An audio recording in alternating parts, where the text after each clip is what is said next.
કીર્તિ સ્વામીને વિનંતી કરીએ કરીશે વચનમ તવ ના મધ્યવર્તી વિચાર સાથે આપણે કથા વાર્તા પ્રવચનથી લાભાન્વિત કરે પૂજ્ય અક્ષર કીર્તિ સ્વામી. શ્રી સ્વામિનારાયણ ભગવાનની જય. અક્ષર પુરુષોત્તમ મહારાજની જય. ગુણાતીતાનંદ સ્વામી મહારાજની જય. ભગતજી મહારાજની જય. શાસ્ત્રીજી મહારાજની જય. યોગીજી મહારાજની જય. પ્રમુખ સ્વામી મહારાજની જય. મહંત સ્વામી મહારાજની જય. સુરત અક્ષરધામ મહોત્સવની આજના પ્રવચનની શરૂઆત બે સત્ય ઘટનાઓ આધારિત પ્રસંગો દ્વારા કરીએ. થોડા વર્ષો પૂર્વે એક સેન્ટરની અંદર રવિ સભા પછી એક યુવક એક સંતને મળ્યો અને એ સંતે એમને પૂછ્યું કે આજે કેમ રવિ સભામાં દેખાયો નહીં. એટલે એ યુવકે પોતે રડતા રડતા પ્રસંગની શરૂઆત કરી. આ યુવક પહેલા વર્ષની અંદર એન્જિનિયરિંગ કોલેજની અંદર ભણતો હતો. એણે કીધું કે સ્વામી, મારા ફાધર મારા સેન્ટરથી બીજા સેન્ટરની અંદર નોકરી કરે છે અને રવિવારે ખાલી એક દિવસ માટે એટલે શનિવારે રાત્રે આવે અને રવિવારે પાછા એ સેન્ટરની અંદર જોબ માટે જતા રહે. શનિવારે મારા પપ્પા આવ્યા અને ઘરની અંદર આવીને એમણે જોયું કે મારા મમ્મીએ એક અઠવાડિયા સુધી ઘરમાં નહોતો કચરો વાળ્યો, નહોતો પોતું માર્યું, નહોતો બેડ ઉપરની ચાદરો બદલેલી. એટલે મારા પપ્પાને એમ લાગ્યું કે ઘરમાં આટલું બધું ગંદુ છે તો લાવો ને હું મદદ કરું. એટલે એમણે શું કર્યું, ભાવના સાથે કચરો વાળ્યો, પોતું માર્યું, ચાદરો બદલી, મેલી ચાદરો ધોવા નાખી, કચરા પેટીમાં બધો કચરો ભર્યો. હવે ઘરમાં એમના ધર્મપત્ની એટલે આ યુવકના મમ્મી હાજર નહોતા. આ ભાઈ છે એના ફાધર એક બહાર ગયા અને એના મમ્મી ઘરમાં પ્રવેશ કર્યો. અને જેવો એના મમ્મીએ ઘરમાં પ્રવેશ કર્યો અને તરત બહેનને પૂછ્યું કે આ કોણે કર્યું? તો કે પપ્પાએ કર્યું. હવે આ યુવકે કીધું કે મારા પપ્પા અને મમ્મીને ઊભું બને નહીં અને મારા પપ્પાએ જે તે વિસ્તારની અંદર નોકરી લેવાનું કારણ એટલું જ હતું કે આ માતાજીનું મોઢું ઓછું જોવા મળે, એટલા માટે જ આ કર્યું. પણ મારા પપ્પાએ ઘરની અંદર કામ કર્યું છે જાણી મારા મમ્મીએ શું કર્યું, ઘરમાં જેટલો કચરો ભરેલો હતો ડસ્ટબિનમાં લાઈન પાછો ઘરમાં પાથરી દીધો અને ચાદરો જે ધોયેલી હતી ને પાછી કાઢીને ચોકડીમાં નાખી દીધી અને વળી પાછી બીજી મેલી ચાદરો લઈ પાછી પાથરી દીધી. અને એ જ અરસાની અંદર આ યુવકના પપ્પા ઘરની અંદર આવ્યા અને આખી રાત માથાકૂટ ચાલી, બોલાબોલી થઈ. આ ભાઈએ થપ્પડ મારી દીધી પેલા બહેનને, રસોઈ ન બની. સવારની અંદર જાગ્યા, વળી પાછો ઝઘડો વણસ્યો, બપોરે રસોઈ ના બની અને બંને ભાઈ બહેન ભૂખ્યા તરસ્યા સૂઈ ગયા. કે સ્વામી, હું જાગ્યો ત્યારે 7 વાગી ગયા હતા, એટલે અત્યારે હું છેલ્લે સભાની અંદર અહીંયા આગળ પહોંચ્યો છું. આ યુવકે એવું કીધું કે મારા મમ્મી છે ને બહાર સત્સંગ પ્રવૃત્તિની સેવા કરવા બધું દોડી જાય છે, પણ આજે મારા મમ્મી ને લઈને મારો અને મારી બહેનનો ચીડિયો સ્વભાવ થઈ ગયો છે. એના મૂળભૂત કારણ મારા મમ્મી પપ્પાના ઝઘડા છે. આ પહેલો પ્રસંગ. બીજો પ્રસંગ અમેરિકાના લાસ વેગાસ શહેરના કિશોરભાઈ, એ આપણા સંનિષ્ઠ ભક્તરાજ છે. આજથી 40 વર્ષ પહેલા એમના જ્યારે લગ્ન થયા ત્યારે એમના ધર્મપત્નીએ અને 2 જણાએ એવું નક્કી કર્યું કે ઘરમાં કંઈ પણ પ્રશ્ન આવે ને તો બેમાંથી એક જણાએ નમતું મૂકી દેવાનું. એટલે પેલાએ એવું વાત કરી કિશોરભાઈએ કે અમે 40 વર્ષ થઈ ગયા, ક્યારે અમારે ઉગ્રવાદ વિવાદ થયો જ નથી.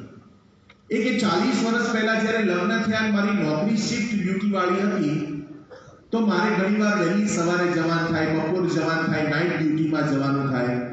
આ બધી પરિસ્થિતિનું નિર્માણ થાય. પછી એવી સંજોગો આવી ગયા કે મને મોર્નિંગ શિફ્ટ એટલે સવારે 4 વાગે મારે જવાનું અને નોકરીએથી પરત આવવાનો કોઈ સમય ફિક્સ નહીં. 2 વાગે આવું, 4 વાગે આવું, 6 વાગે આવું સાંજે. હવે સવારે 4 વાગે જવું એટલે મારા ધર્મપત્ની વિચાર હું ટિફિન બનાવીને તૈયાર કરીને આપી દઉં. એટલે સવારે 3 વાગે જાગે મારા માટે ટિફિન તૈયાર કરીને આપી દે, હાથમાં હું ટિફિન લઈને નીકળી જઉં. 3 દિવસ સુધી આવું ચાલ્યું. એટલે ચોથે દિવસે રાત્રે મેં મારા વાઈફને કીધું કે આ 2-3 દિવસનો ખેલ નથી, આ કાયમ માટેની હવે આ શિફ્ટ થઈ ગઈ છે.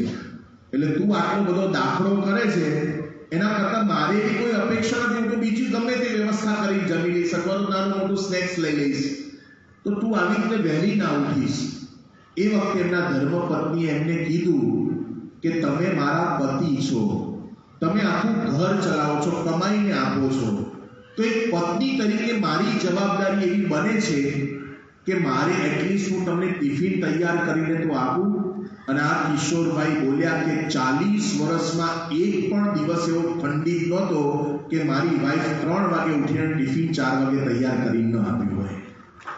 આ પ્રસંગ પરથી આપણને એક વસ્તુ રિયલાઇઝ થાય છે. આ બે પ્રસંગ મૂકીને હું પૂછતો નથી, પણ મોટા ભાગનાનો વિચાર એવો હશે કે મારો પરિવારે આવો 3 વાગે ઉઠે ને એવો હોવો જોઈએ, પણ પાછા તમે 4 વાગે જતા હોવા જોઈએ. બરાબર છે. બીજો પ્રસંગ બધાને ગમે કે ના ગમે? બધાને અહીંયા જેટલા કેટલાક પરવારેલા છે ને એ તો બધાને ગમે, પણ જેટલા નહીં પરવારેલા હોય ને એની ઈચ્છા થાય કે આપણી આવી સુશીલ નારી હોય, સુકન્યાને સુવર મળવો જોઈએ. મનની અંદર ઈચ્છા રહે છે સારા પરિવારની, ઘરની, પણ યાદ રાખજો કે જેવી પસંદગી ને એવું પરિણામ આવે છે. Choice make difference. માણસની જેવી પસંદગી હોય એના આધારે એનું પરિણામ એને મળતું હોય છે. જેમ માણસ શરાબ પણ પી શકે ને શરબત પણ પી શકે, પણ માણસ શરાબ પીને પછી એમ કે મને આખી પૃથ્વી ડોલતી હોય એવું લાગે છે, મને ચક્કર ચક્કર જેવું લાગે છે, એ કે ધરતી કંપાય એવું લાગે છે. એટલે કશું ધરતી કંપાયું નથી, તારી પસંદગીનું પરિણામ છે. જેવી માણસ પસંદગી કરે એવું પરિણામ માણસ ભોગવતો હોય છે. તો આપણી પાસે ઘણા બધા રસ્તા હોય, ત્યારે કયો રસ્તો પસંદ કરવો? પરિવાર સારો બનાવવો છે, આદર્શ બનાવવો છે, બધાની ઈચ્છા અપેક્ષા રહે છે, પણ એ અપેક્ષાની પરિપૂર્તિ માટે પસંદગી કયા માર્ગની કરવી? તો મહાભારત કહે છે કે મહાજનો યેન ગત સપંથા. મોટા પુરુષોએ જે માર્ગનું આચરણ કર્યું હોય, જે માર્ગનું નિદર્શન કર્યું હોય, એ માર્ગે ચાલવું એ આપણા માટે યોગ્ય છે, પરમ યોગ્ય છે. તો એક આદર્શ પરિવાર બનાવવા માટે થઈને પ્રમુખ સ્વામી મહારાજે આપણને એક નિયમ આપ્યો, એ છે ઘર સભાનો. તો એક હરિભક્ત તરીકે, ગુરુ ભક્ત તરીકે આપણે મનથી નક્કી કરવાનું છે કે મારે પણ આવા પરિવારનું નિર્માણ કરવા માટે થઈને ઘર સભા એ જરૂરી છે. જેમ યુધિષ્ઠિરને રાજસૂય યજ્ઞ કરવાનો હતો, તો સૌથી પહેલા સલાહ લેવા માટે કૃષ્ણ ભગવાનની ગયા, અને રાજસૂય યજ્ઞની સલાહ લેવા માટે ગયા ત્યારે યુધિષ્ઠિરે કીધું કે ભગવાન, દુનિયામાં ઘણા બધા માણસોની હું સલાહ લઈ શકું એમ છું, પણ તમારી પાસે આવ્યો છે એનું કારણ શું છે કે તમે નિષ્પક્ષ છો, તમે સચોટ છો, અને તમે જેવું હશે એવું મને કહેશો. હું દુનિયાના કોઈ માણસ પાસે સલાહ લેવા માટે જઈશ ને તો એ મિત્રાચાર્ય દાવે મને જે સાચું હશે ને નહીં કહે. એટલા માટે હું તમને સ્પષ્ટ પૂછું છું કે મને રાજસૂય યજ્ઞની અંદર કરવું શું એ તમે સલાહ આપો.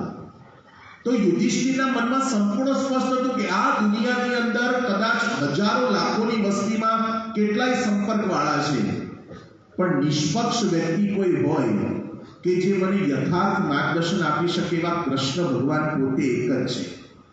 એમ મોટા પુરુષે જે માર્ગનું આચરણ કર્યું છે, મોટા પુરુષે આપણને જે માર્ગનું નિદર્શન કર્યું છે, એ માર્ગે ચાલીએ તો આપણા જીવનની અંદર ઘણો મોટો ફાયદો થઈ શકે એવું છે. આજે પ્રમુખ સ્વામી મહારાજને આપણી પાસે શું સ્વાર્થ હતો? એમણે 7 લાખથી વધારે પત્રો લખ્યા છે, પણ આપણી પાસે ક્યારેય પેન પણ માંગી નથી.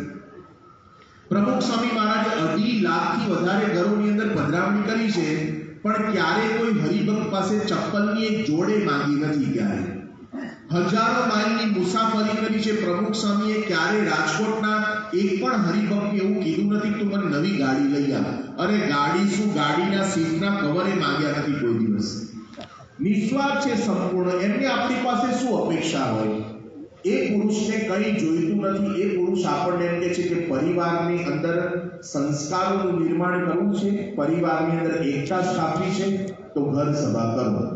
એ આપણને બતાવ્યું છે. કેટલી બુદ્ધિ પ્રતિભા હતી. ભલે 6 ધોરણ પ્રમુખ સ્વામી મહારાજ ભણેલા હતા, પણ પરાત્પર પુસ્તકની અંદર એપીજે અબ્દુલ કલામે એવું લખ્યું છે કે 2020ની સાલની અંદર ભારતને મહાસત્તા બનાવવા માટે દુનિયાના 500 બુદ્ધિશાળી માણસો સાથે ચર્ચા વિચારણા કરી અને અમે 5 મુદ્દા તારવ્યા હતા.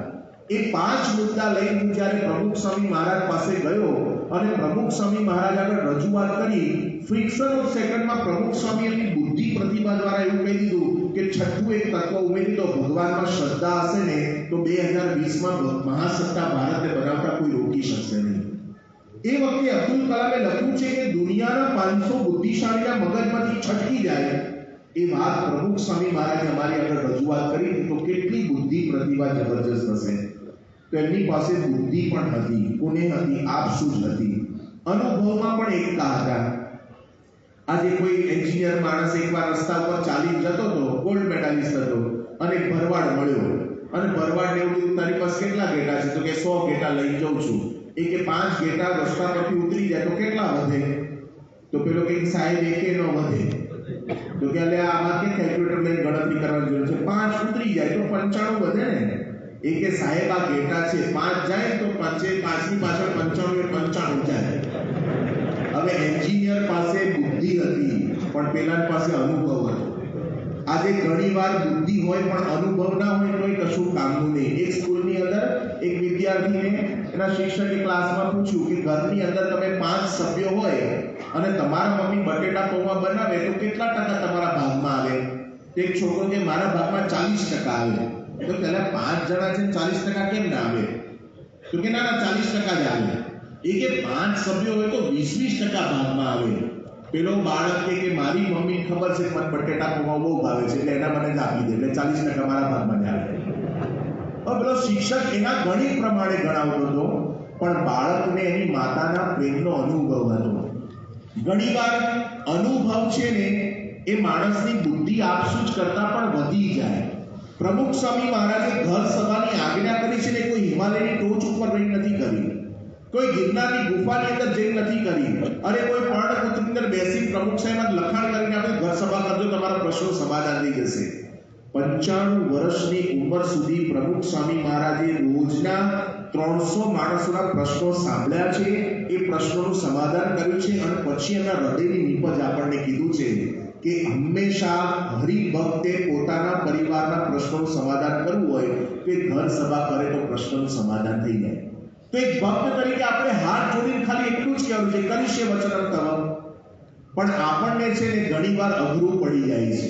કેટલા ઘર સભાના પ્રોજેક્ટ દર વર્ષે મધ્યસ્થ કાર્યાલયમાંથી આવે છે, કેટલાક ઉત્સાહના નિયમ પણ લે, કેટલાક પુસ્તિકાઓ પણ વસાવે, પણ અનુકૂળતા હોય તો કરવાની, બાકી કઈ જરૂરિયાત લાગતી નથી. અરે પ્રમુખ સ્વામી મહારાજે આપણને રીત શીખવાડી છે કે ઘરના 5 સભ્યો ભેગા થઈ કથા વાર્તા કરે, પ્રશ્નોની ચર્ચા કરે ને એને ઘર સભા કહેવાય. નહીં કે ટીવી ઉપર બેઠા બેઠા ઘર સભાની કથા સાંભળો ને તમારે પ્રમુખ સ્વામી મહારાજનો કોઈ વિચાર નથી. ખાલી નામ ઉપાડી લીધા પ્રમુખ સ્વામી મહારાજના ઘર સભાના, એનાથી કઈ ઘર સભા થઈ જતી નથી. પ્રમુખ સ્વામી મહારાજે લાખો પરિવારમાં એકતા કરાવી છે. મુંબઈના 4 સભ્યો સાધન સંપન્ન અને 4 સભ્યો ઘરની અંદર 4 ગાડી રાખીને પોશ એરિયાની અંદર રહે, પણ બોલવાનો એક વ્યવહાર નહીં ઘરની અંદર. અને બાપનું હૈયું વલોવાય ત્યારે આ તો શું ચાલે છે ઘરમાં, આટલા રૂપિયા છે પણ કરવાના શું? 4માંથી એકે ભેગા થતા નથી. 4ની દિશા જુદી જુદી છે. એટલે એક સત્સંગી મિત્રને વાત કરી કે મારે કંઈક આનું સમાધાન જોઈએ છે કે તું પ્રમુખ સ્વામી મહારાજને પત્ર લખને. તો કે હું તમારો ક્યાં સત્સંગી છું? પ્રમુખ સ્વામી મને જવાબ આપશે? એ કે પ્રમુખ સ્વામી દુનિયાના કોઈ પણ ત્રાહિત માણસ પત્ર લખે ને અઠવાડિયામાં જવાબ આપે જ, આ નક્કી છે. તું લખ પત્ર આપશે. અને પ્રમુખ સ્વામી મહારાજને પત્ર લખ્યો, ખાલી 4 લાઈન બાપાએ લખી હતી અને સ્વામી બાપાએ નીચે એટલું નોંધ્યું કે આ પત્ર બધા ભેગા થઈને વાંચજો. અને 4 લાઈન પત્રની લખેલી પત્ર આવ્યો ઘરની અંદર અને બાપે બધાને હિંમત કરી ભેગા થયા, કારણ કે અત્યાર સુધી ભેગા થયા ને બધા ઝઘડવા માટે જ ભેગા થયા, પણ આ પહેલી વાર સમાધાન કરવા માટે ભેગા થયા હશે. અને પ્રમુખ સ્વામી મહારાજના મુખારવિંદમાંથી નીકળેલા 4 વાક્યો એ પત્ર સ્વરૂપે આવ્યા હતા. એ 4 લાઈન વાંચી અને બધાને અંતરદ્રષ્ટિ થઈ અને બધા બોલ્યા એ કે મારી ભૂલ હતી ને એટલા માટે આવું થયું. પેલો કે મારી ભૂલ હતી એટલે 2 મહિલાઓએ ઘરમાં કીધું મારી ભૂલ હતી એટલે આવું થયું. અને 4 જણા વચ્ચે સંપ થઈ ગયો. આજે મુંબઈના પોશ એરિયાની અંદર એ ભાઈ ઘરની અંદર રહે છે, કોઈ ઇન્ટિરિયર નથી કર્યું, પણ એને પોતાના ઘરની દિવાલ પર લાયર સાઇઝની અંદર પ્રમુખ સ્વામી મહારાજનો પત્ર મઢાઈને આજે રાખ્યો છે. અને એ ભાઈ બોલ્યા કે મારું તો અત્યાર સુધી મકાન હતું પણ ઘર બનાવવાનું કામ કોઈએ કર્યું તો આ પ્રમુખ સ્વામીના પત્રએ કર્યું છે. ઘર સભા દ્વારા જ નહીં પણ પ્રમુખ સ્વામી મહારાજનો અનુભવ કેટલો બહોળો હતો કે હજારો વ્યક્તિઓના પ્રશ્નોનું સમાધાન કર્યું છે.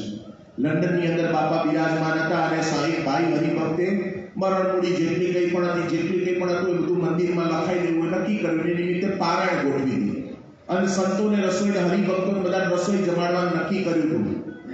અને બાપાને ખબર પડી કે આ બધું આયોજન કર્યું છે, પણ સ્વામીએ જાણ્યું કે આ બેનને પોતાના મોટા દીકરા જોડે બનતું નથી, એટલે મોટા દીકરાને આમંત્રણ નથી આપ્યું. અને પ્રમુખ સ્વામી મહારાજે વિચાર કર્યો કે આ તો બધું સમર્પિત કરવા માટે તૈયાર થઈ ગયા, પણ હઠ મૂકવા તૈયાર થતા નથી, આને સમજાવવા પડશે. એટલે કાર્યકર દ્વારા કેવડાવડાવ્યું કે આટલું બધું કરો છો તો આટલું કરો ને, દીકરા જોડે મન મનામણા કરી લો. અને પ્રમુખ સ્વામી મહારાજે કેવડાવ્યું કે પેલા બેને એમના દીકરાને બોલાયા અને બાપાને કેવડાવ્યું. પેલા કાર્યકરને કે પ્રમુખ સ્વામીને કહેજો કે બાપાએ કીધું છે તે પ્રમાણે મેં મારા દીકરાને બોલાવી લીધો છે, મારે હવે સત્સંગમાં બીજા ફૈબા બનવું નથી, બાપા કહેશે એ પ્રમાણે મારે કરવું છે. તો લાખો પરિવારોની અંદર એકતાનું કામ એ પ્રમુખ સ્વામી મહારાજે કરાવડાવ્યું છે. વડોદરા જિલ્લાનું વડોદ ગામને સાંઈ બાપા પધરામણીમાં નીકળ્યા હતા અને બાપાએ જોયું કે ઘરની અંદર ભાઈઓ બે જણા ઝઘડે છે ને મારામારી ઉપર આવી ગયા. પ્રમુખ સ્વામી મહારાજને ઘરે પધરામણી નહોતું જવાનું, પણ સ્વામીએ જોયું બાપાના ઘરે પ્રવેશ કર્યો અને 15 મિનિટ સુધી સાંઈ બાપાએ બંનેને વાત સાંભળી. બાપાએ થોડુંક સમાધાન આપ્યું. બે જણા એકબીજાને નમી ગયા, પગે લાગ્યા અને બાપા જતા હતા ત્યારે એવું બોલ્યા કે જો પ્રમુખ સ્વામી અમારા માટે 15 મિનિટ ન ફાળવી હોત ને તો બેમાંથી એકનું ધડથી માથું જુદું થઈ ગયું હોત. હજારોની મડાગાંઠ પ્રમુખ સ્વામી મહારાજે ઉકેલી છે. એના અનુભવના નિચોડ રૂપે પ્રમુખ સ્વામી મહારાજે આપણને કીધું છે કે ઘર સભા કરીએ તો આપણો પરિવાર આદર્શ બને છે, આપણા સ્વભાવ બદલાય છે, પરિવર્તન આવે છે. તો એક હરિભક્ત તરીકે કેવળ આપણે હાથ જોડી એટલું જ કહેવાનું છે, કરીશે વચનમ તવ, હું તમારી આજ્ઞાનું પાલન કરીશ. મહંત સ્વામી મહારાજ 2018ની સાલની અંદર ચેન્નઈની અંદર બિરાજમાન હતા અને બાપા સભા તરફ જતા હતા. લિફ્ટ પાસે એક લંડનનો પરિવાર ઊભો હતો. એમાં એક પુરુષ પ્રતિનિધિ ત્યાં આગળ બાપા પાસે આવ્યા અને સ્વામી બાપાને એવું કીધું, સ્વામી તમે આજે સવારે સભાની અંદર ઘર સભાની બધી વાતો કરી, તો હું તમને વચન આપું છું કે હવેથી હું લંડન ગયા પછી અઠવાડિયે એકવાર ઘર સભા કરીશ. અને મહંત સ્વામી મહારાજને આવી વાત કરી. મહંત સ્વામી મહારાજ રાજી થઈ ગયા, મસ્તક પર હાથ મૂક્યો, બાપા આગળ ચાલવા માંડ્યા. ત્યાગરત્ન સ્વામીએ બાપાને કીધું કે સ્વામી આ લંડનના હરિભગત છે, એમને ઓળખું છું અને થોડા સમય પહેલા અમે જ્યારે એના ઘરે પધરામણી કરવા માટે ગયા લંડનમાં, ત્યારે અમે ઘર સભાની વાત કરીને ત્યારે અમને એવું કહ્યું હતું કે મારા ઘરમાં કોઈ પ્રશ્ન નથી, અમારા ઘરમાં એકતા છે, સંપ છે, કઈ અમારા ઘર સભાની જરૂરિયાત નથી, આવું તોછડાઈથી અમને કહ્યું. અને આજે એ હરિભગત ઘર સભાની નિયમ લે છે. મહંત સ્વામી મહારાજ આ વાક્ય સાંભળ્યા પછી એવું બોલ્યા હતા. મહંત સ્વામી મહારાજ કે ભલે અત્યારે પ્રશ્ન નથી પણ ભવિષ્યમાં થશે તો એના માટે અત્યારથી ઘર સભા કરવી જોઈએ. પછી મહંત સ્વામી મહારાજ બોલે છે ને વાક્ય અગત્યનું છે. મહંત સ્વામી બોલ્યા કે આજ્ઞામાં ક્યારેય આર્ગ્યુમેન્ટ જોઈએ નહીં. જે કંઈ પણ આજ્ઞા કરવામાં આવે છે એ બહુ સમજી વિચારીને કરવામાં આવે છે, એટલે બુદ્ધિના તર્ક વિતર્ક લગાવવાના નહીં, પણ આજ્ઞામાં જેમ કહે ને એમ કરવા માટેની તૈયારી રાખવી. તો આપણા માટે મોટા પુરુષની આ આજ્ઞા છે, એમની ઈચ્છા છે, એમની રુચિ છે. ગીતાની અંદર એક શ્લોક ધૃતરાષ્ટ્રનો છે, 41 શ્લોક સંજયના છે અને 84 શ્લોક અર્જુનના છે અને 574 શ્લોક કૃષ્ણ ભગવાન બોલ્યા છે. પણ આખી ગીતાનો સારાંશ એટલો છે, કૃષ્ણ ભગવાને કીધું સર્વ ધર્માન પરિત્યજ્ય મામેકમ શરણમ, તારા મનના માનેલા ધર્મ છોડીને મારે શરણે આવો. અને અર્જુને હાથ જોડીને એટલું કહ્યું, કરીશે વચનમ તવ. આટલો જ સારાંશ ગીતાનો છે. તો કૃષ્ણ ભગવાન રાજી થઈ ગયા. અને આજે જો દુનિયાની અંદર નર નારાયણ દેવની જય બોલાવે છે. મહારાજે અમદાવાદની અંદર તો અર્જુન અને કૃષ્ણ ભગવાનની મૂર્તિ પધરાવી દીધી અને નરનારાયણ દેવની જય આજથી પર્યંત બોલાય છે. નિષ્કાળ સાંઈએ લખ્યું કે ધર્મ વિચારી ધનંજયે યુદ્ધ કરવું નહોતું જરૂર, પણ મરજી જોઈ જગદીશની ત્યારે ભારત કર્યો ભરપૂર. ભગવાનની આજ્ઞા હતી ને એટલે કૂદી પડ્યા. તો હંમેશા આજ્ઞાની અંદર કોઈ આર્ગ્યુમેન્ટ નહીં, બુદ્ધિ નહીં લગાડવાની. યોગી બાપા કહેતા પ્રગટની એક આજ્ઞા કરોડ આજ્ઞા કરતા પણ વધારે મહત્વની છે. તમે ગીતા, ઉપનિષદ, રામાયણ મુખપાઠ કરી નાખો, વચનાત આખા ગોકી મારો, પણ એના કરતા પણ મોટા પુરુષના વચને એક શ્લોક મોઢે કર્યો હોય ને તે અધિક થઈ જાય. યોગી બાપા પાસે પેલા ભાઈ આવ્યા અને કીધું સ્વામી 13 મહિનાના ધારણા પારણા મેં કર્યા છે. યોગી બાપાએ આશીર્વાદ આપ્યા, પ્રસાદ આપ્યો. ગયા પછી યોગી બાપા શું બોલ્યા કે 13 મહિનાના ધારણા પારણા કર્યા બહુ સારી વાત છે, પણ શાસ્ત્રીજી મહારાજના વચને એક ઉપવાસ કર્યો હતો તો 13 મહિનાના ધારણા પારણા કરતા પણ વધારે ફળ મળી જાય. અગત્યનું શું છે? પ્રગટની આજ્ઞા. તો મોટા પુરુષની આજ્ઞા છે, આજ્ઞામાં જ આપણી રક્ષા છે. એક રાજા હતો, રાજા એકવાર નગરચર્યા કરવા માટે નીકળ્યો અને નગરચર્યા કરતા એને જોયું કે એક તળાવની અંદર એક બગલો છે, એ ચાંચની અંદર પાણી લે છે અને પાણી લઈ અને પથ્થર ઉપર નાખે છે, પછી ચાંચ ઘસે છે, ગાર કરે છે માછલા પકડવા માટે. બાજુમાં તળાવને કિનારે એક સંત બેઠા હતા. તો એ સંત એકદમ જ આ દ્રશ્ય જોઈને એક પંક્તિ બોલ્યા, घिसत घिसत घिसत है ऊपर डालत पानी, क्यों कारण तो घिसत है वो बात आज मैंने जानी. અને આ પંક્તિ છે પેલા રાજાના હૃદયમાં ચોંટી ગઈ. તે રાજા જ્યારે હોય ત્યારે નવરો બેઠો ત્યારે મનમાં મમડાયા કરે, ઘિસત ઘિસત ઘિસત હે ऊपर डालत पानी, क्यों कारण तो घिसत है वो बात मैंने आज जानी. થોડા દિવસ પછી રાજાની જે રાણી હતી ને એને કોઈક મંત્રી સાથે લફડું થઈ ગયું. તે રાણી વિચાર કરે કે આ રાજા છે ને કાંટા જેવો છે, એને હટાવવો પડશે તો જ આ મંત્રી જોડે આપણો મનમેળ થયો છે. અને મંત્રી ને રાણી બે જણા ભેગા થઈ ગયા, પેલા વાણંદને કન્સલ્ટ કર્યો અને વાણંદને કીધું કે રોજ તું વધુ કરવા માટે, દાઢી કરવા માટે જાય છે તો તું એક કામ કર, રાજા છે તારે બ્લેડ દોરી નસ ઉપર માર દેવાની, એટલે તારે પેલો અસ્ત્રો માર દેવાનો. એ વખતે તો બ્લેડ વાળા કઈ અસ્ત્ર કે આમ ધાર કાઢેલો અસ્ત્રો છે ને મારી દેવાનો, એટલે રાજા મરી જશે. તારે જેટલી મિલકત જોઈતી છે એટલે અમે આપી દઈશું. અને વાણંદ તો ખુશ થઈ ગયો, કાં તો લોટરી લાગી ગઈ અને કોઈ સજાઈ નથી થવાની, ના મળવાનું છે. તે રાજા બીજે દિવસે ત્યાં હવે મુંડન કરવા માટે ગયો, દાઢી કરવા માટે ગયો હશે. અને એ વખતે પેલા શું કર્યું કે હેમરી જેવું પથ્થર કાઢ્યો વાણંદે અને એની પર પાણી નાખ્યું, એની પર અસ્ત્રો ઘસવાનું ચાલુ કર્યું. અને આ દ્રશ્ય જોઈને રાજા પેલી પંક્તિ યાદ આવી, ઘિસત ઘિસત ઘિસત હે ऊपर डालत पानी, क्यों कारण तो घिसत है वो बात मैंने आज जानी. રાજા બોલ્યો એટલે વાણંદ તો પગમાં પડી ગયો, ભાઈ સાહેબ મેં કઈ કર્યું નથી, આ તો રાણીએ મોકલ્યો એટલે હું આવ્યો છું. તો કે રાણીએ શું કીધું? એ કે રાણી પેલો મંત્રી બે ભેગા થયા તમને મારવાની સોપારી મનાવી છે, એ કેટલું ચલ નહીં કરે અને પેલા જવા દીધો. અને બીજે દિવસે દરબારની અંદર આખો કેસ લીધો હાથમાં અને રાણી અને મંત્રી બેને જીવતા દિવાલમાં ચણી દીધા. પણ પેલા રાજાએ બેઠા બેઠા વિચાર કર્યો કે ખાલી રસ્તામાં ચાલતા ચાલતા સાધુના બે વાક્યો મેં સાંભળ્યા અને મારી આટલી મોટી રક્ષા થઈ, તો આ શબ્દોને હું કાયમ માટે ધારી લઉં તો કેટલી મોટી રક્ષા થઈ જાય. આ ફાયદો છે. અરે પ્રમુખ સ્વામી મહારાજ ખાલી એમ રમતા રમતા બોલ્યા નથી. પ્રમુખ સ્વામી મારે અનુભવના નિચોડમાંથી આપણને કીધું છે તો ઘરમાં પરિવારના પ્રશ્નોનું સમાધાન કરવા માટે થઈ અને આ ઘર સભા જરૂરી છે. કેમ આપણે ના કરી શકીએ? મનમાં નિર્ધારિત થાય તો બધું થઈ શકે. ઘર સભા છે ને ક્વોલિટી ટાઈમ છે. જોજો, ઘર સભા છે ને આપણે ભેગા બેસીને કરીએ છીએ ત્યારે મનમેળ થાય છે નાના મોટા અંશે. તમે 2018નું જૂન મહિનાનો પ્રકાશ વાંચજો. આપણા જ કેટલાક હરિભક્તો કાર્યકરોએ પોતાના અનુભવ લખ્યા છે. શરૂઆતની અંદર ઘરમાં મનમેળ ના હોય પણ મનમેળ થઈ જાય. સાસુઓને ના બનતું હોય ને બનતું થઈ જાય. ઘણીવાર હસબન્ડ વાઈફને મન મનામણા ના હોય તો એ થઈ જાય. સંતાનોના સંસ્કાર ના હોય તો ઘર સભા, કેટલા પ્રસંગો છે. તો આ બધા ક્વોલિટી ટાઈમ દ્વારા ઘર સભાના માધ્યમથી આપણે એક એકના હૃદયની અંદર સિંચી શકીએ છીએ. આપણો પરિવાર એક આદર્શ બની શકે. કોકના પરિવારની અંદર આપણે સુખ શાંતિ અને સંપત્તિ અને સમૃદ્ધિ બધું જોઈએ છે ત્યારે મનમાં આપણને થાય છે તો ખરું કે અમારા ઘરમાં પણ આવો સંપ હોય તો પ્રમુખ સ્વામી મહારાજે આપણને એક આદેશ કર્યો છે કે આ ઘર સભાના માધ્યમથી આપણે આ કરી શકીએ છીએ. કેટલાયના સ્વભાવ બદલાયા, પરિવર્તન આવ્યા. વડોદરાની અંદર હરિભાઈ ચૌહાણ કરીને આપણા હરિભક્ત છે, એમની દીકરી 13 વર્ષની અને ઇંગ્લિશ મીડિયમમાં ભણે ને બહુ જ જિદ્દી સ્વભાવ, કે કરે જ નહીં કશું. એટલે એમને મનમાં પ્રશ્ન રહેતો હતો કે આ સંતોને વાત કરી કે સ્વામી અત્યારે આવી છે તો 21 વર્ષની થશે ત્યારે શું કરશું આપણે?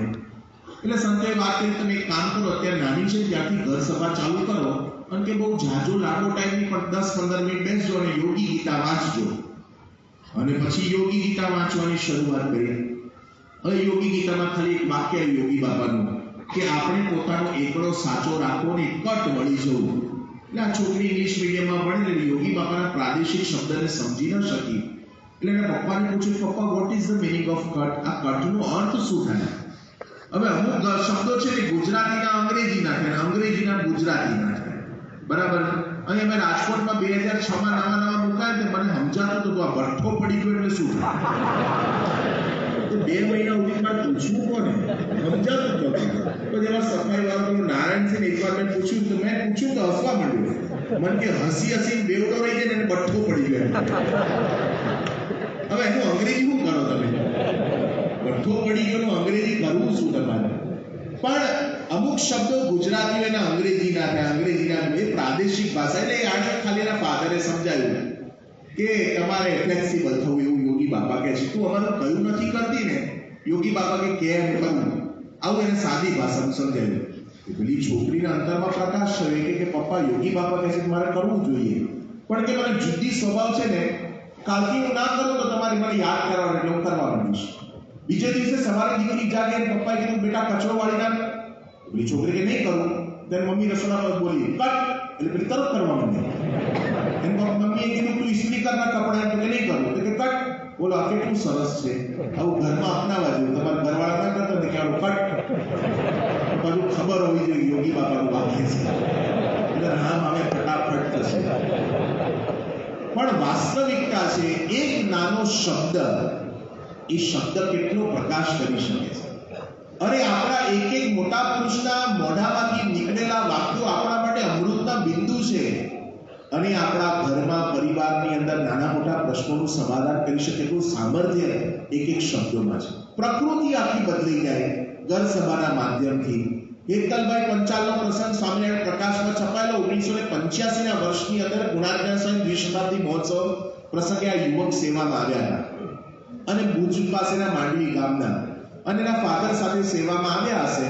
હવે મિત્રો બધા ભેગા થઈ ગયા, મહિના 1.5 મહિનાની સેવા હતી એટલે પછી એકવાર રાત્રે ફિલ્મ જોવા માટે કંઈક સેવાનો લોડ નહીં હોય તો સિટીમાં પિક્ચર જોવા જતા રહ્યા. અને એના પપ્પાને કોકે કીધું તમારો દીકરો પિક્ચર જોવા ગયો છે. અને એના ફાધર રાત્રે જાગતા બેસી ગયા, હમણાં આવે. અને ટેન્ટની અંદર જાગતા છોકરાને ગ્રાઉન્ડમાં આવતો જોયો ને, અને એના પપ્પા એટલા બધા ગુસ્સે ભરાયા. હાથમાં પેલા નાઇટ સિક્યુરિટી વાળા હરિભક્તો બેઠા હતા ત્યાંથી લાકડું લીધું તો સળગતું અને લઈને મારવા દોડ્યા કે હારા લાડ લીધી મારીને તું સેવામાં આવ્યો છું, પિક્ચર જોવા ગયો.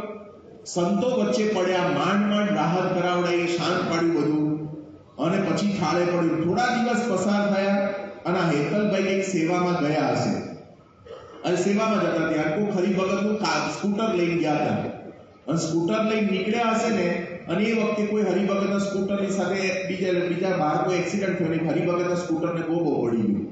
એના ફાધરને ખબર પડી, પેલા હરિભક્તે કીધું તારો દીકરો મારું સ્કૂટર લઈને ગયો તો ગોબો પાડીને આવ્યો. એટલા બધા ગુસ્સે ભરાયા, ગ્રાઉન્ડ ઉપર છોકરાને ચપ્પલે માર્યો. એટલે આ બે પ્રસંગો એના જીવનની અંદર યાદગાર બની ગયા. થોડા સમય પછી સમયો પૂરો થયો ને ઘરે આવ્યા.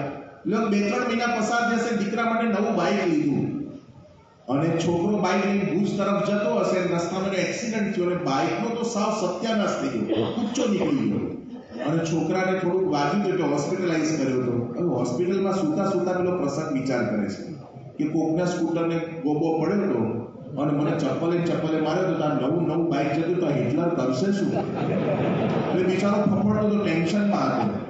અને એના ફાધર દોડતા હોસ્પિટલની અંદર આવ્યા અને એના પલંગ પાસે બેસી ગયા, માથા પર હાથ ફેરીને કે બેટા તને કંઈ થયું નથી, બાઇક તો નવું આવી જશે. પેલા આશ્ચર્ય દુખાડું આ મારા છે કે બીજા કોકના છે? આટલું બધું પરિવર્તન કેમ નહીં? એને આશ્ચર્ય થયું અને રડવા માંડ્યો કે પપ્પા મને એમ હતું કે તમે મને મારશો.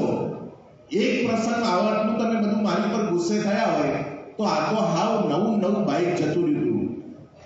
એ હરિભગત એવું બોલ્યા કે મને ખબર છે કે તને તારા મમ્મીને મારો ગુસ્સાનો સ્વભાવ ગમતો નથી. આપણે સમયમાંથી પાછા આવ્યા ત્યારે સંતોએ મને પ્રતિજ્ઞા લેવડાવી તમે ઘર સભા કરજો અને આપણે ઘર સભા 2 મહિનાથી કરીએ છીએ. એમાં યોગી બાપાનું જીવન ચિત્ર વાંચીએ છીએ. એમાં યોગી બાપા બોલ્યા છે કે દુર્વાસાનો ગુસ્સે બગાડ્યો માટે ક્યારેય ગુસ્સો કરવો જોઈએ નહીં. એટલે મેં મનમાં નક્કી કર્યું છે કે ગમે તેવી પરિસ્થિતિનું નિર્માણ થાય ને પણ આજ પછી ક્યારેય ગુસ્સો કરવો નથી. એટલે મેં મારી પ્રકૃતિને પૂર્ણ વિરામ આપી દીધું છે. હવે વર્ષો થઈ ગયા, પ્રકૃતિ પર લોકો લીટો ના પાડી શકે, પણ આ ઘર સભાના માધ્યમથી લાખો પરિવારોના સ્વભાવમાં પરિવર્તન આવ્યું છે. એટલે હરિભક્ત તરીકે કેવળ કરીશ્યે વચનમ તવ આ હાથ જોડીને ભગવાનને સદબુદ્ધિ લડાઈશું ને તો ક્યારે મનમેળ બેસવા નથી. કેટલાક શું વિચારે કે ઘરમાં વ્યવહારિક સાનુકૂળતા થશે તો ઘરના સભ્યો ભેગા થશે તો ઘર સભા કરીશ. અરે એવું નહીં, એમને રાજી કરવા છે. એ ભાવના જો જીવનની અંદર હશે તો હર હંમેશ આપણે કાયમ માટે આ ઘર સભા કરી શકીશું. એક નાનકડો ખાલી પ્રસંગ છેલ્લે કહી દઈએ. એક વૈદ હતો ગામની અંદર, અને ગામની અંદર વૈદ છે ને એ કોઈ પણ વ્યક્તિ દવા લેવા માટે તો એક જ વસ્તુ કરે, 4 પરડીકી હરડે આપી દે. જે આવે ને હરડે આપી દે. તો એકવાર ગામનો ધોબી છે ફરતો ફરતો એની પાસે આવ્યો તો કે શું થયું? એ કે મારો ગધેડો ખોવાઈ ગયો છે. એ કે 4 પરડીકી હરડે લઈ લે. તો કે ગધેડો ખોવાયો છે હરડે શું લેવા દેવા? એ કે તું લે તો ખરો, સફદર દુખી એક દવા છે. અને પેલા 4 પડીકી હરડે આપી. હવે હરડે આપી એટલે તો ઘડીએ તે નદી કિનારે જવું પડે, પાછું નાવું પડે, સાંડાસ જાય, નાવું પડે, સંડાસ જાય. તે નદી કિનારે પડ્યો રહ્યો. તે વહેલી હવારે ત્યાં આગળ ગધેડો ફરતો તને મળી ગયો. ત્યાં તો મારું ઉપાય જબરજસ્ત છે, સફદર દુખી એક નંબર. અને વાત કરી છે ગામની અંદર, અને ફરતી રાજા પાસે આવી. હવે એ વખતે ભગવાન કરું રાજા રાણી ન બોલા થયા. હવે એક વાર બોલતા તો બોલાઈ ગયું, પણ ભેગું કેમનું કરું? તો રાજા ચિંતામાં હતા, ખરું આંજોડ બોલવું કેમનું? હવે સ્ત્રી ઘર છે, બોલતા નતા. એટલે રાજાને ખબર પડી કે આ વૈદ છે કે એક ઉપાય બતાવે છે. એટલે વૈદને બોલાયો. એ કે રાજા કે મારી પત્ની બોલતી થાય તારી પાસે ઉપાય છે? એ કે એ છે. તો કે શું? એ કે 4 પડીકી હરડે લઈ લો. એટલે હરડે બોલવાનું શું બને? એ કે તમે લઈ તો લો. 4 પડીકી હરડે આપી. અને એ વખતે પેલા તો ઊભી ભૂંગળે ઝાડા થઈ ગયા. રાજા ઘડીએ મરણ તોલ થઈ ગયો. પથારી પર આમ બેભાન અવસ્થાની અંદર થઈ ગયા. ન બોલે ને ચાલે, શરીરમાં કંઈ પાણી જ ન ટકે. અને વાત ગામમાં વહેતી થઈ કે રાજા મરણ પથારી પડ્યો છે, લાવ મોઢે થવા જઈએ. એટલે રાજાની ખબર કાઢવા બધા આવ્યા. હવે ગામની અંદર બધા આવે, રાણી બિચારા બધા આવે છે, હું નહીં જઉં તો ખરાબ લાગશે. એટલે ચાલો ને આપણે થોડું મંદું મૂકીને એકવાર ખબર તો કાઢી આવીએ. અને રાજા પથારીમાં હુતા હતા, રાણી ખબર કાઢવા. એમાં બોલવાનું થઈ ગયું, ચાલુ થઈ ગયું, મનમેળ થઈ ગયું. રાજા કે આ તો ખરેખર ઉપાય છે, સફદર દુખી એક દવા. રાજાને પછી ખબર પડી કે દુશ્મન દેશવાળાએ ચડાઈ કરી છે, અને દુશ્મન દેશ પાસે સૈનિકો 10,000 છે, અને મારી પાસે 2,000 સૈનિકો છે. તો કે પેલા વૈદને કન્સલ્ટ કરો કે આનો કોઈ ઉપાય કરો. એ કે બધા સૈન્ય દળને બધા 4 પડીકી આપી દો. એ પેલા 4 પડીકી આમાં કે મેં ખાલી 4 પડીકી લીધી તો મરણતોલ થઈ ગયો, તો તલવાર ઉપાડવાની તાકાત હતી.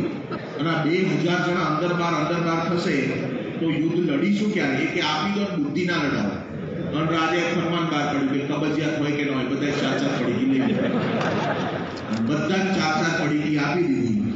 અને પછી તો ધંધે લાગે. હવે દુશ્મન દેશ વાળાએ છે ને વિચારતા હતા કે આની પર સૈન્ય કેટલું છે, બાતમી નહોતી. તેણે શું કર્યું? એક જાસૂસને નદીના સામેના કાંઠે બેહાડ્યું કે આખા દિવસ દરમિયાન આના સૈનિકો આવે છે કેટલાય તું ગણતરી કરજે. પેલા 2,000 જણા 5-5, 10-10 આવ્યા.